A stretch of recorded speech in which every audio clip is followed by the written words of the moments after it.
الرحمن الرحیم۔ سامع نذیر احتشام،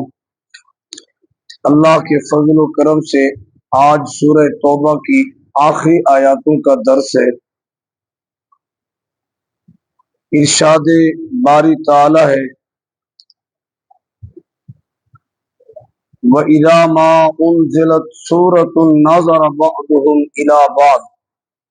هَلْ يَرَاكُمْ مِنْ أَحَدٍ ثُمَّ انصَرَفُوا صَرَفَ اللَّهُ قُلُوبَهُمْ بِأَنَّهُمْ قَوْمٌ لَا يَفْقَهُونَ۔ جب بھی کوئی صورت یا آیت نازل ہوتی جس میں منافقین کی وعید ذکر ہوتی، زجر و توبیخ ذکر ہوتی، ان کی مذمت بیان ہوتی، تو وہ سنتے ساتھ ہی ناظر بعضهم الی بعض، ان میں سے بعض کی طرف دیکھنے لگ جاتے، حل یراکم من احد، اور پھر یہ دیکھنا ان کا اس لیے ہوتا تھا کہ کہیں تمہیں کوئی مسلمان تو دیکھ تو نہیں رہا، اگر تو وہ دیکھ رہے تھے تو پھر وہ بیٹھ جاتے، اگر انہیں کوئی نہ دیکھ رہا ہوتا تو پیچھے سے کھسک جاتے، ثم انصرفوا، پھر وہ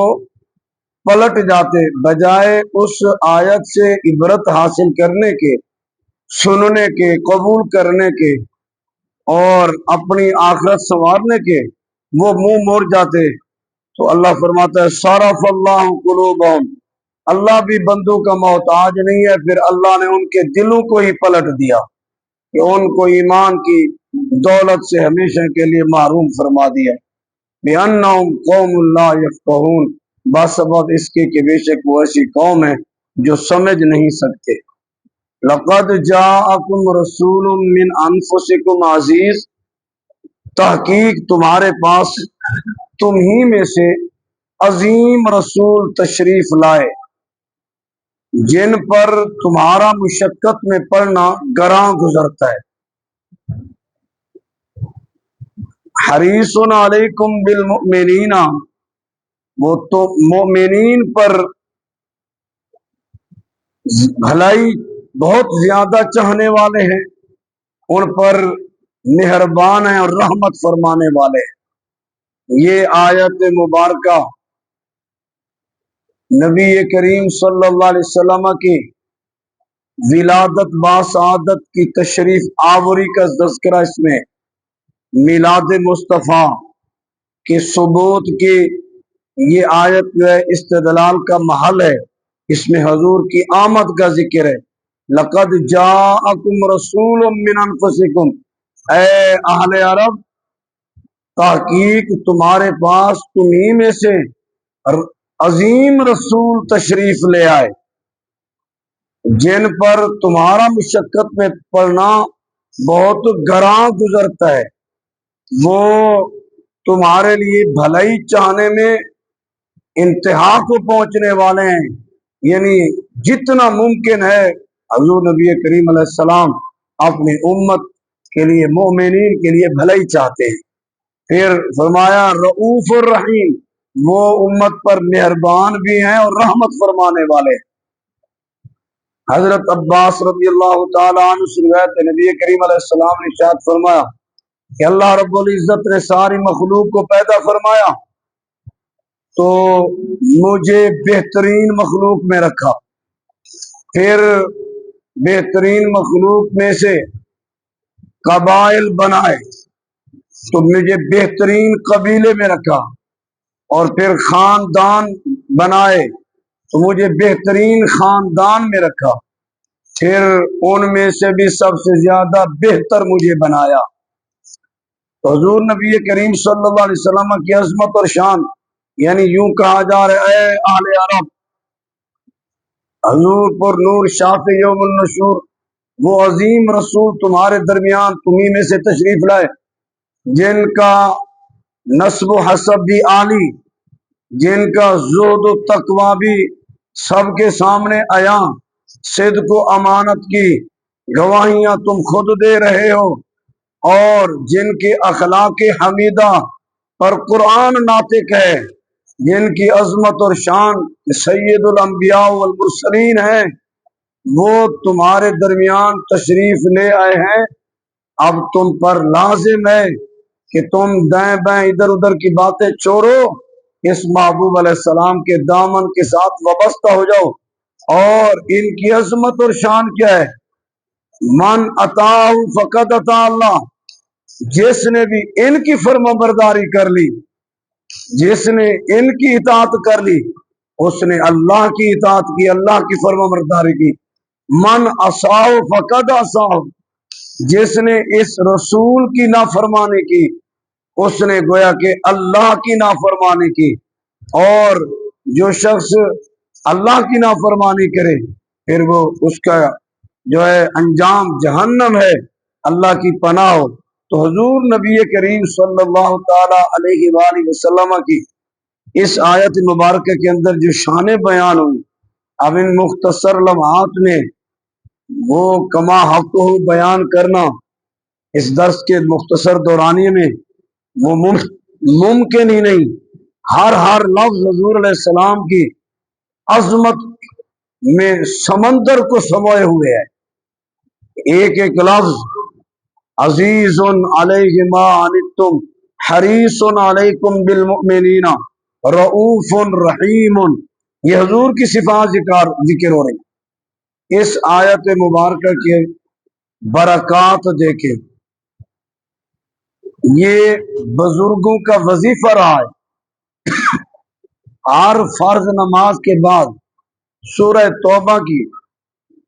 آخری 2 آیاتیں وہ پڑھتے رہتے۔ حضرت ابو بکر بن مجاہد وہ فرماتے ہیں کہ ان کی کلاس لگی ہوئی تھی اور وہ پڑھا رہے تھے۔ اسی دوران حضرت ابو بکر بن شبلی رضی اللہ تعالیٰ عنہ جو مجذوب کہلاتے تھے بغداد کے، وہ آ گئے۔ اب حضرت ابو بکر بن مجاہد کھڑے ہوئے، ان کو گلے ملے اور ان کی پیشانی کو بوسہ دیا اور یعنی انہیں احترام سے نوازا۔ تو طالب علموں میں سے کسی نے پوچھ لیا، حضرت بغداد کے لوگ تو انہیں دیوانہ اور مجذوب کہتے ہیں، یہ یاد رکھیے گا آج کل کے یہ دیوانے، یہ نہیں، دیوانہ ہونے کا یہ مطلب نہیں ہے پاک نہ ہو، پراگندہ بانگ فٹ بات پہ پڑو، گند سے لت پاتو، یہ دیوانگی نہیں ہے۔ طہارت ضروری ہے، وہ ظاہری لباس کی بھی، ظاہری جسم کی، یعنی ان کے بارے میں کہا جاتا۔ اور اس دیوانے کی بات کہ 5 وقت کا پکا نمازی، وظائف اور عورت پڑھنے والا، تو یہ جو فربات پہ پڑے ہوتے ہیں ان کا پیری یا دین سے یہ یوں نہیں تعلق کہ اللہ کے یہاں یہی پہنچے ہوئے ہیں۔ لوگوں نے حقائق کو چھپانے کے لیے ان کو بڑا مقام دے دیا، اور جو اللہ اور اس کے رسول کے فرما بردار ذمہ دار لوگ ہیں ان کے بارے میں بدگمانیاں کرتے ہیں۔ تو اب حضرت ابو بکر مجذوب ہیں، لوگ بغداد کے اس کو تو دیوانہ کہتے ہیں۔ حضرت ابو بکر بن مجاہد کہنے لگے، میں نے ان سے وہی سلوک کیا جو میں نے خواب میں امام الانبیاء علیہ السلام کی زیارت کی، اور زیارت کے دوران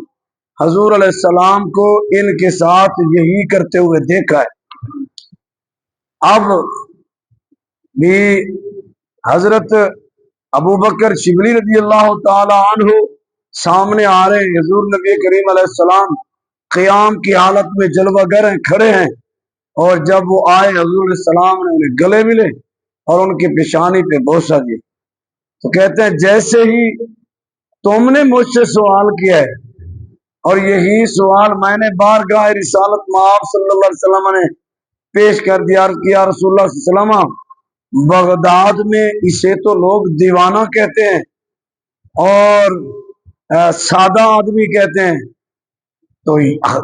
آپ اتنی نوازش اور رحمت للعالمین کا یہ عالم۔ فرمایا ابو بکر بن مجاہد، یہ وہ شخص ہے جو ہر روز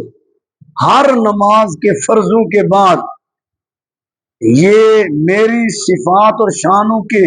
اوپر مشتمل آیات مبارکہ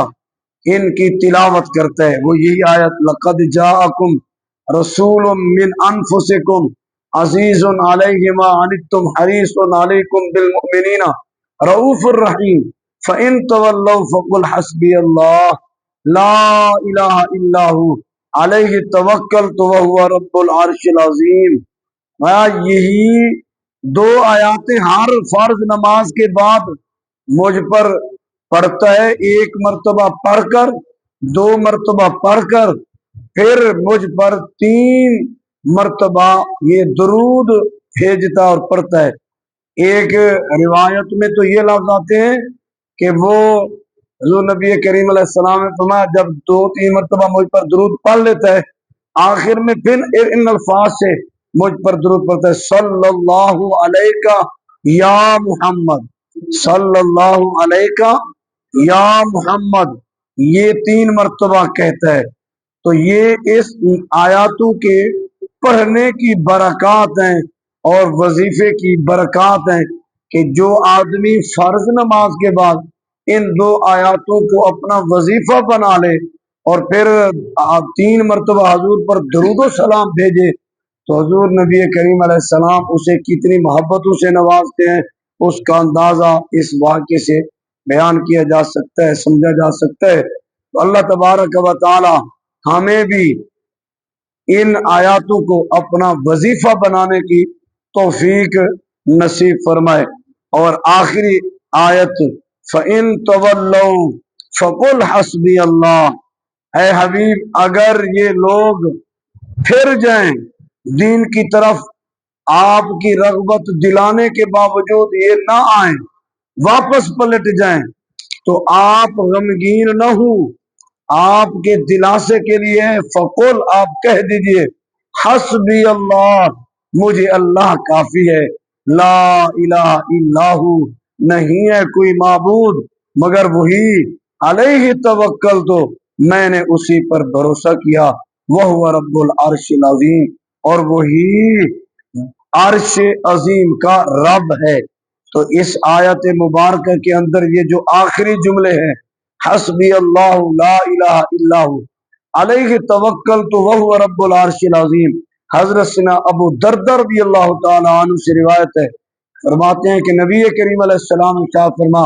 جو شخص صبح اور شام کو 7 مرتبہ صبح اور 7 مرتبہ شام کو یہ کلمات پڑھے حسبی اللہ لا الہ الا ہو علیہ توکلت وہو رب العرش العظیم، حسبی اللہ لا الہ الا ہو علیہ توکلت وہو رب العرش العظیم، تو فرمایا اس کو اللہ تعالی بڑے بڑے دکھوں سے، غموں سے، مصیبتوں سے محفوظ فرما دیتا ہے۔ اس آیت مبارکہ کے وظیفہ کرنے کی برکت سے اللہ تعالی ہم سب کا حامی و ناصر ہو۔ قرآن مجید کا ہر لفظ بابرکت ہے، تو یہ وہ کلمات ہیں جن کو تو حضور نبی کریم علیہ السلام نے فرمایا جو شخص صبح کے وقت شام کے وقت 7 مرتبہ پڑھے اللہ اسے ہر دکھ غم سے محفوظ رکھتا ہے۔ اللہ تعالی نبی علیہ السلام کی ساری امت کی خیر فرمائے۔ وآخر دعوانا الحمدللہ رب العالمین۔ اللہ